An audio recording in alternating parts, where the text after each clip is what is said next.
I was going to say, is that even a question anymore? Some of the games out there, the writing that goes into them is probably some of the best storytelling that's going on in like mass media at this point. Yeah, because it really was this sort of brain drain where, you know, there's all this money in games and people are like, well, I'm a writer, might as well do it in games, make money and be part of, you know, Bioshock or whatever the case may be.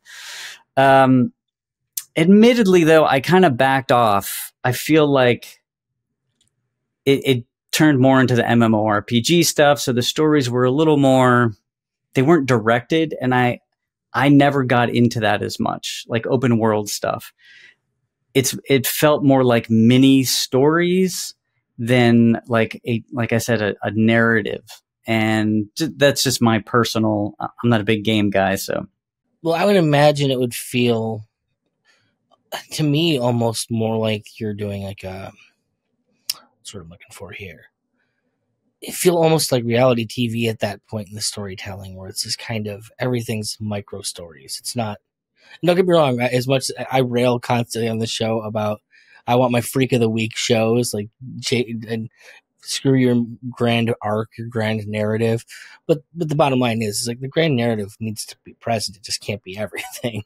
Yeah, there has to be something there for sure. That's why like some of the games that I look back on fondly had a really directed narrative and were cohesive. And yeah, there were little mini subplots here or there. But at the end, I felt like I had just read a great novel. And to me, that's really satisfying. And I feel like games, and again, I don't play very many anymore, so I could be wrong in saying this, but they definitely veered off in a different direction. So I probably haven't played a modern game in quite some time. Well, I grew up very poor, so like the last game system I had was like the original PlayStation. I've downloaded a thing or two for my daughter on Steam these days, but I've never been like a games guy. But there've definitely been like games that came out where I made it a point to go and like watch a playthrough or watch like, you know, compilation of the cutscenes to kind of get the grand narrative. I can't remember what was it wasn't Bioshock. Oh no, I think it was Bioshock Infinite was the one that I just absolutely loved. A friend of mine's like, you got to check this out, and that story is just wild.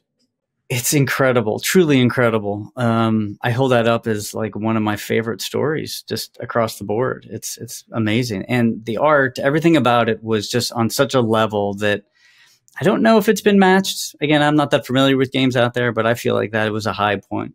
So I guess going maybe a little bit more in like your background, what kind of upbringing led you to this place, like games and comic books and stuff like that? Yeah, you know, I'm endlessly like self-analyzing as to why I like things. Maybe that's not fruitful. I don't know, but I wonder that myself. I love the Transformers, and I ask myself, why do I like the Transformers? What is it about Optimus Prime that still, when I see Optimus Prime all these years later, there's something about it. I have put quite a bit of, I mean, in general, it's just it's interesting when people go into the arts and like pursue that at all. Like that, I'm a lifelong musician, and it's just something that breaks in a person that makes them willing to deal with that kind of nonsense. Yeah, I was gonna say I blame, like, I'm also a musician and an artist, so something is really wrong with me. But I think if I kind of go back in time, there's a few things that really stick out. One is music, like album covers and the imagery and that just mystery of that. And I think that led me down. And to me, it's two sides of the same coin, because these album covers, you know, they're paintings and drawings and these beautiful pieces of artwork, you know, and then that kind of led me into the artwork to doing art to some degree. And as far as what kind of art, I think, sure, those album covers, you know, those old rock and metal album covers. I grew up Catholic, so being surrounded by a lot of that kind of imagery, I think absolutely informs. That's a grand narrative for you there. Yeah. you know, when you're sitting in church and you're looking at the stained glass windows and people being, you know, crucified, it's just that imagery really sticks with you, I think. Well, I had a friend who went over to Spain, like when like one of his early years in college, and when he was over there, like spent some time in like the old cathedrals. Like here in America, the one thing that we don't really have is a sense of history in the way that like European nations do. And the thing that like he reiterated to me that he got most when he was over there is like, you understand why the church controlled everything for so long, because you're in these giant stone buildings, and like you said, you're looking at these giant windows, these stories. They're like all this iconography, and it's like it's psychologically impacting on you as you're there. And then there's hundreds of years of history of this. So it's no, definitely I could see how like that would definitely be affecting. Yeah, and I mean, I went to school for fine art, so you know that takes a lot of either stupidity or gumption. I don't know what the word is, what old man word there is for that, but well, you just know you're getting out and you're going to be a graphic designer, right? Yeah. Well, that was why I didn't go to fine arts. I mean, that's what I'm like, well, I'll fall back. I'll do this or whatever. I didn't think programming would be one of them because I didn't even, understand it at that time. But I just couldn't fathom doing anything else. And I know a lot of people say the same thing. You know, they can't imagine doing anything else, so they just do X.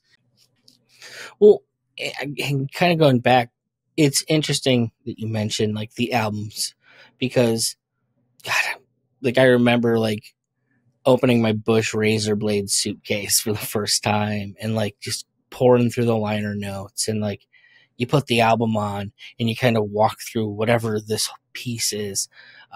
Christmas Day like was always just this weird, I'm just going to get all my new CDs I got and go through, pour over the artwork, listen to the tracks. And that experience is something that I know didn't exist before, like I was younger. Like that didn't exist until the 70s and was kind of over by the 2000s. But like, I feel like that was so formative to so many people, like just going through that process and I hate that like my daughter will never get to go through that. I mean, the physical media thing in general, if we would have connected to something like that opening up a DVD or just looking in the $5 bin at Walmart and seeing just the dumbest looking cover ever, going, come on, I gotta waste a Saturday night on that, and the adventure that you'd go on with that.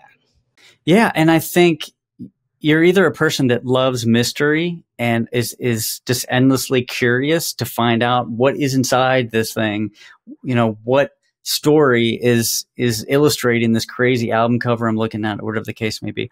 Or you're just somebody that it really doesn't catch your interest. And it's like, oh, that's a cool piece of artwork.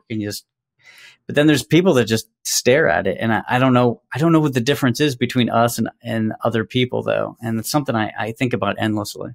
Well, maybe the problem is that they've, opened the DVD case and it's all too often been nothing but trouble. They waste a Saturday night on that one. I understand that. And no amount of digital underground is going to save that thing. So now I'm curious, you've gone through what was your first cycle of crowdfunding in comics? Or are you just doing like a storefront? What has been your mode to kind of enter things? So I was with a publisher for the first 2 issues, and it was a crowdfunder. I left the publisher, and I had a decision to make. Is it crowdfunding? That's the standard, especially since I'm not bringing a name. Do I do the store or do the crowdfunder? And I went back and forth, and the reason for this time I went with the store is simply because I wanted to get the book in people's hands as quick as possible. And to me, that felt like that was the quickest way to do this. Find a printer, get the proofs, get them printed. I'll pay for everything up front. I'll get the books. And then as soon as somebody orders a book, they get it, in 3 or 4 days. That doesn't mean I won't do crowdfunding in the future, but this was an interesting sort of experiment. I kind of had fun. I still did a launch day, so I didn't put too much marketing towards it. But I'm like, you know what? I'll present it like people would for a crowdfunder. I'll do a stream, invite people on, explain everything. Well, I mean, there's psychological reasons to do all of that. Like it, if nothing else, hypes up the sense of urgency in like it also makes people want to be a part of something. Like there's an event, those things all work on the psyche to kind of make them push the button. Yeah, I think people being part of an event, I think that's 80% of crowdfunding. Well, I don't want to put a percentage of it, but it's a big part of crowdfunding. First, once you realize it's not about you selling, so you can make enough money to get the books, it's really about people being part of something. They feel like they're part of printing and part of getting this book done and out there for other people to enjoy. So